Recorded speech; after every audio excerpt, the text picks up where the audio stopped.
Too much. What's up, guys? Welcome back to the channel. This is about to be the start of a mini build series. So I think it's going to be probably a 4 or 5 part video. So I already started and I had to re-record because I was cut off in the video. I didn't have the camera aiming high enough. And the lighting in here was terrible. The cooling in here was terrible. It's hot right now because I don't want the AC unit that I put in to run and ruin the sound. So I'm just gonna have to start sweating while I get through this, but hear me out. 4 or 5 part build series, mini build series. So the engine and transmission are gonna come out of the blue MR2 Spyder, and this is gonna be a normally aspirated build. So it's gonna get intake manifold, throttle body, cams, VTC, and RDX injectors. So the car dyno 220 wheel horsepower, last summer, and so I'm hoping to see closer to 250 wheel horsepower with these mods. So I am excited to get this started. Like I said, 4, maybe 5 part, and it's just gonna be like removing the motor, then it's gonna be like the stuff that I have to do to mod it, and then it's gonna be putting everything back together and then back in the car. That sounds like 4 parts. We'll see as we go. One of the things that I did have to do, and like I said, it's already underway. The motor and transmission are already out. But I had to insulate the garage door to keep the heat from coming in, penetrating. And then I added in the AC unit to try to get it a little bit cool in here so I can get a little bit more work done during the day instead of only in the morning. So all that being said, let's get this party started. First order of business is to rotate the car into a position to where I could get the engine and transmission out. I want to keep the garage door closed, so I keep the cool air in, so that's important. And once that's done, I can give birth to engine, transmission, and maybe even another nice little surprise. As you can see, the tail lights are already removed, and I'm just getting the last couple of bolts for the rear bumper.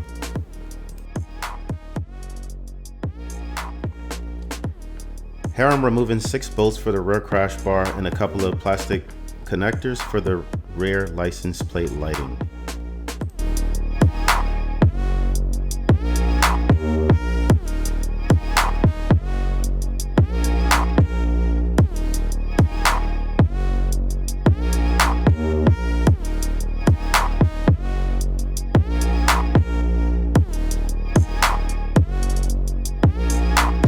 With that out of the way, the exhaust is exposed and it's just a matter of removing one V-band clamp and the whole thing comes off.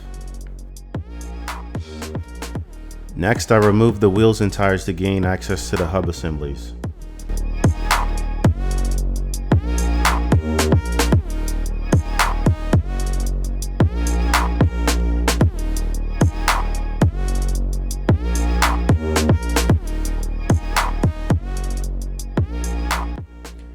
So with some of the easy stuff out of the way and it's getting darker and darker the deeper I go into the engine bay, I decided to take a break here and add a little bit more lighting to the garage so I can better see what I'm trying to do.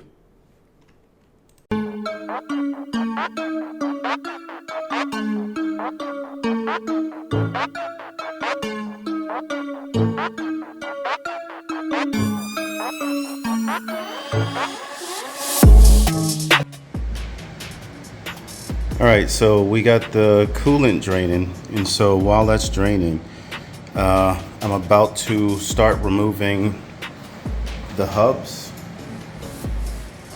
And once I have the hubs removed, I'm gonna get support under the motor, and then I'm gonna start removing the braces. And the support will be the motorcycle jack right here. I hope this is good enough. I hope I can balance it good enough. GoPro's right there recording from a different angle. But yeah, so we are about to get this bad boy ripped out of here. There's 3 different arms on each hub assembly, so I remove those and then I start removing the bolts to drop the rear subframe, and that is gonna give me the space I need to roll the engine out of the engine bay.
And with the subframe out of the way, I'm able to get the headers out of the way.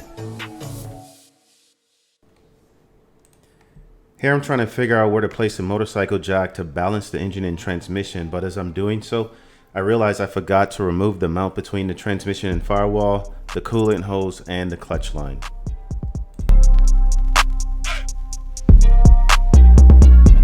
Trying to get the mounts off between the transmission and firewall, and this stupid ratcheting wrench, for some odd reason, it's like it's just bound up inside. And so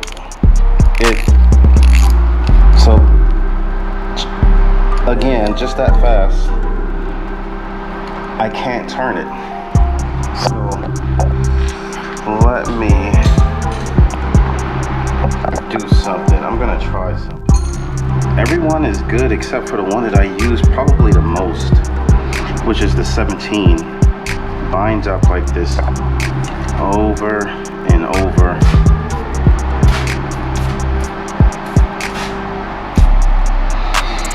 Almost every time I use it. So let's do that, sit that there. Some paper towel.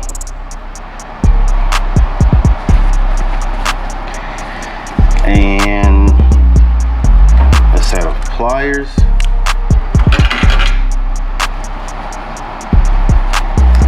So I'm just gonna hold on to this like so. And I'm just gonna, and listen to that.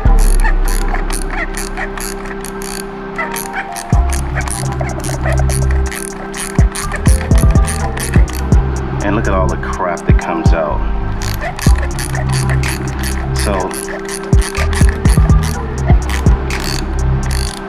So this thing just sits and just gets rusted to crap on the inside, but that's a little bit better.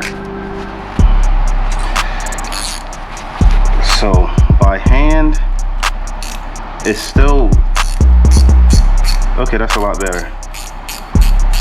It's still a little bit of resistance, but it's just slowly loosening up. All right, so with that done, I can get back under here.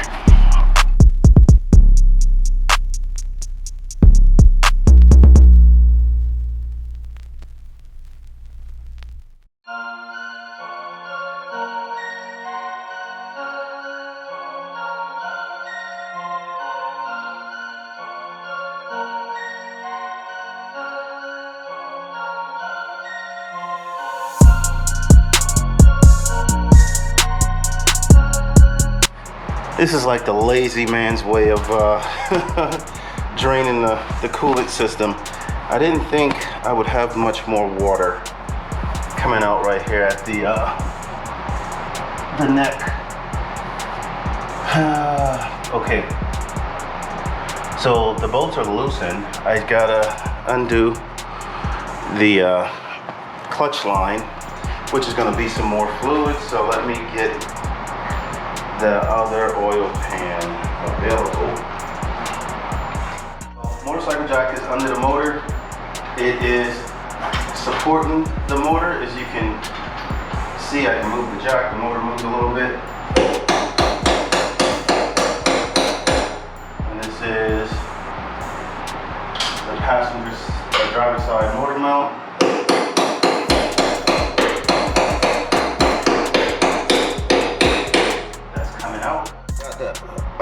Apparently I don't know how to undo this little fucker right here. For the most part, everything else is done. You can see I got all of this stuff cleared, removed, and all I have to do now is rotate this a little bit. So I'm gonna have to get the transmission to go back that way and then tilt the motor out under here and slide it all out. Or I could probably even, well, yeah, rotate it either way, but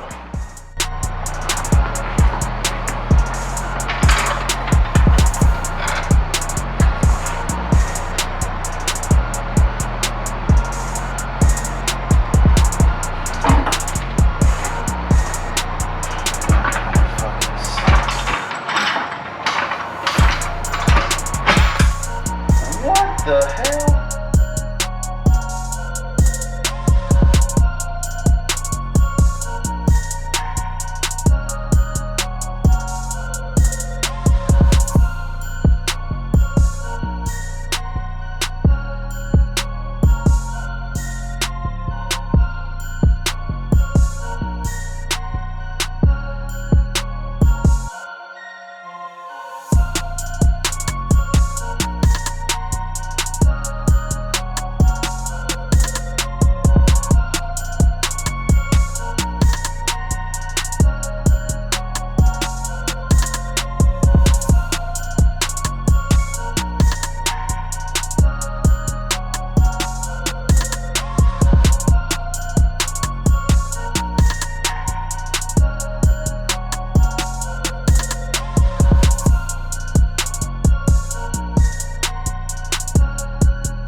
And that's how you drop a K24 motor out of the MR2 Spyder with the fuel hose still attached.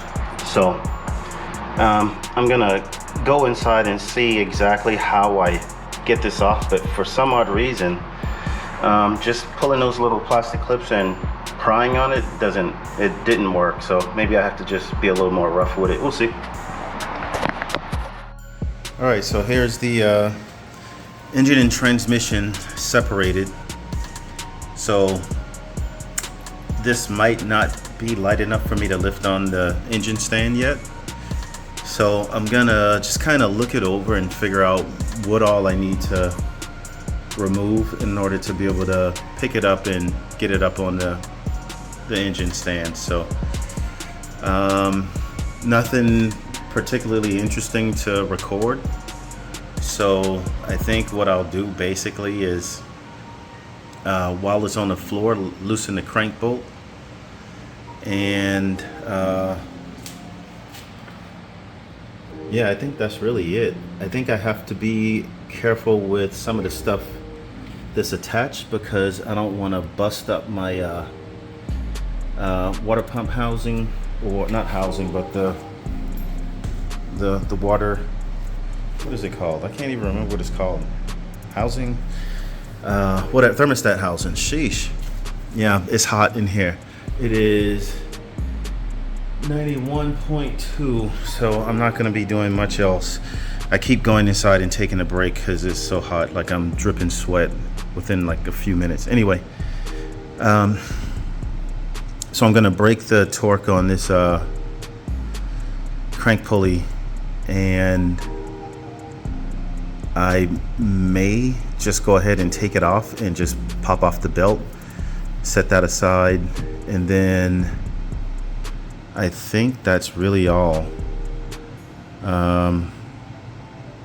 Yeah, I think that's all I'll do, and I should have the strength, not today but tomorrow morning. I should be able to lift this up and get it on the engine stand. So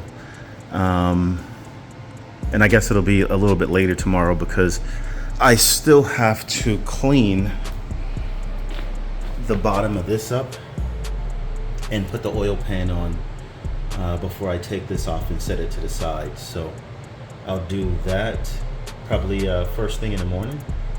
So clean this up, put the oil pan on, torque that down, and then I already did this right here, so I'll make a little video of that. I already added the fitting to the oil pan, and I started cleaning it up. I think I'm gonna just take a wire brush and kind of clean this up a little bit more. Just trying to be careful not to gouge it. I used a pretty big flat edge razor here. So I use this to start, and then I'm gonna go over it a little bit more.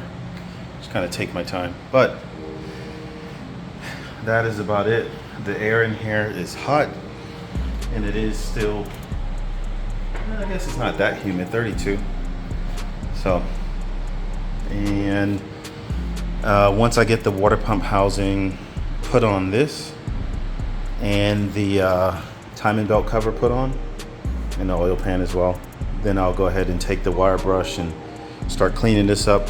What I will do before I start using the wire brush is I'll tape up the gasket, just put tape around the gasket and then put the gasket on and put a couple bolts just to hold it in place, and make sure I got this all sealed up, so as I'm grinding all of this crap off, it doesn't, you know, get inside. So, and once that's done, so I'm just gonna sit this aside for now. When I put it back on the stand, I'll do all this stuff.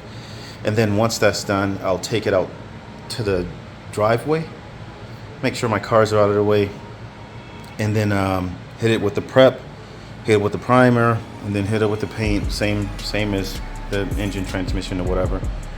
And yeah, get it all put back together. So the turbo motor is pretty much done. There's really not much else to do besides just clean up the mating surfaces and put it all back together. And this is going to be the focus for the next, like, I don't know, I'm going to say for the next few days. If I take time off from other stuff, then I'll have more time to put into this and get this done like ASAP. I thought I was going to have this done sooner, but it did take a long time to get the garage cooler. So right now it's 91 degrees. It was hovering around 96 to 100, a little over 100. And with the little gun, what I was showing was 100 or maybe just over 100 on the garage door, the metal garage door. All right, so the reason why it's not working, it's working, but the reason why it's not cooling off in here, that's like 80 something. But look at the fucking ceiling, man. Fucking ceiling's 110 degrees. Walls 100. Garage door 100. Floors are 90. So it's trying to bring down the temperature because the cool air is dropping back down to the floor. And I can tell, yeah, in the 70s. But it's just too much heat in here. Yeah. Garage door. So that's insulated now. And so after insulation, I think it's in the 80s. And then the ceiling was 110. And that still happens from time to time. The attic is partially insulated.